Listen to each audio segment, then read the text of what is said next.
वहीं बैठे बैठे एक दिन जब अब वहाँ टर्म पूरा हो गया था, जिनीवा शिफ्ट हो रहे थे, तो एक पेपर लिख दिया मालन्यूट्रिशन पे गुजरात को की शिकायत करते हुए। तो वहाँ से मोदी जी के संपर्क में आ गए। तो एक्चुअली कोई मोदी जी की क्रिटिसिज्म नहीं लिखी थी मैंने।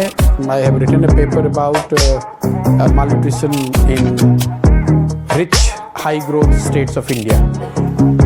तो उसमें 4 स्टेट्स का कंपैरिजन है malnutrition viz economic indicators, Haryana, Gujarat, Maharashtra and Karnataka. And Gujarat was like at the bottom even among those 4 states. तो उनके ऑफिस से फ़ोन आ गया 2011 में, इसलिए नहीं कि उनकी कोई मालन्यूट्रिशन बहुत दिलचस्पी थी कि नहीं, वो एक अलग विषय है, इसलिए कि भाई कौन आदमी ऐसे बेवकूफ़ की तरफ लिख रहा है, गुजरात की शिकायत कर रहा है। फिर उनसे धीरे धीरे संपर्क हुआ। To his credit he gave the option कि भाई आइए काम कीजिए, शिकायत क्यों कर रहे हैं। 1-1.5 साल तक बात करते रहे, क्योंकि नौकरी थी, परिवार है, उसको पालना पोसना है, घर वाले फिर वही धरना प्रदर्शन कि भाई ये नौकरी वोकरी छोड़ के यूएन में डिप्लोमेट हो गए हो, अच्छी खासी सैलरी वैलरी मिल रही है, बड़े आदमी हो गए थे वहाँ पे, अरमानी खरीदना शुरू कर दिया था। तो बढ़िया सूट वूट पहनना, ब्रांड की समझ हो गई थी। तो फिर आदमी को लगता है भी वो सब छोड़ के यहाँ आके कैसे रहोगे। फिर वापस सरोजनी नगर में आने, सरोजनी नगर से खरीदने वाली प्रक्रिया चालू हो गई। तो खैर मोदी से बात हुई, 1 साल तक बात चलती रही। तो ये तय हुआ कि भाई मैं वो सब छोड़ देता हूँ, बाकी मैं बदले में आप मुझे हायरार्की का मौका हिस्सा नहीं बनाएंगे। I will work directly with you and that is where the journey started. Prashant Kishor, ये सुनने में बड़ा आसान लगता है, I will work directly with you, किसी हायरार्की का हिस्सा नहीं। पर ये तो बहुत सारे लोग करना चाहते हैं, लेकिन मोदी जी राजी नहीं हुए किसी और के लिए। इसीलिए मेरा पहला सवाल भी वो था कि ये जो आपने बड़ा ऋजु रेखा में बता दिया, पर्चा लिखा, वो बोले आलोचना क्यों कर रहे हो, आओ, आपने कहा।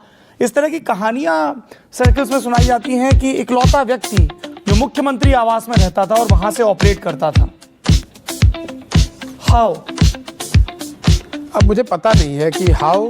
मैं अब उनसे मिला तो मंतर तो फूंक के आप नहीं मारते होंगे, काम ही करते होंगे। देखिए, मैं गुजरात का हूँ नहीं, उनकी जाति का हूँ नहीं, संगठन से आता नहीं हूँ। ज़्यादातर ये सब आपको बैकग्राउंड चाहिए होता है ताकि लोग आप पर विश्वास कर सकें, आपसे सुन सकें कुछ बातें आप तो भाई वो मैच मेकिंग के पैरामीटर्स क्या थे? मुझे पता नहीं है क्या है वो। अगर कुछ हैं तो वो खूबी मोदी जी में है, मुझ में नहीं है। कि उन्होंने देखा कि भाई इस लड़के में कुछ क्षमता होगी। मैं तो वही था जो आज हूँ, जो पहले था। मैंने ऐसा कुछ कहा नहीं, जिस तरीके से मैंने डाटा एनालाइज किया होगा उसको अच्छा लगा होगा। लेकिन मुझे नहीं लगता है कि इतने बड़े लोग डाटा देख के और पेपर देख कर लोगों को आपने ठीक कहा, क्योंकि हमारी तो इतनी क्षमता नहीं है। बहुत बड़े बड़े प्रोफाइल के लोग आते हैं, मिलते हैं, लेकिन उन्होंने कुछ देखा होगा। और फिर वहाँ से हर दिन का संघर्ष है। मैं अपने लोगों को भी बताता हूँ, ऐसा नहीं होता है कि आप आए और किसी के एडवाइज़र बन गए। आप शुरू करते हैं तो आए मालन्यूट्रिशन पे काम करने, 3-4 महीने अभी तैयारी कर रहे थे, तो 4 महीने बाद उनको तुगलक एक पेपर है साउथ में, फेमस पेपर रहा है मोदी जी के, उसके एडिटर मोदी जी के बहुत प्रिय थे, चो रामास्वामी जी। तो चो रामास्वामी जी के इन्वाइट पे मोदी जी अप्रैल 2011 में जा रहे थे बोर्ड। तो उनकी टीम थी 4 लोगों की, 5 लोगों की पहले से बहुत क्वालिफाइड टीम, जो उनकी स्पीच लिखती थी। तो उन्होंने उनके मन में कुछ आया होगा, बोला कि भाई मैं यूएन में भी स्पीच लिखता था अपने सीनियर्स का, ऑफिस हेड्स वगैरह का। तो उन्होंने कहा कि चूंकि अंग्रेजी में वो पूरी लिखी जानी है, तो प्रशांत किशोर को भी इसमें बैठाइए। तो मैं भी बैठा, मैंने भी कुछ कंट्रीब्यूट किया होगा उस स्पीच में। तो एज इट टर्न आउट कि जो मैंने लिखा होगा उनको अच्छा लगा और उन्होंने बोला, उसको काफ़ी उनको अप्रिसिएशन मिला।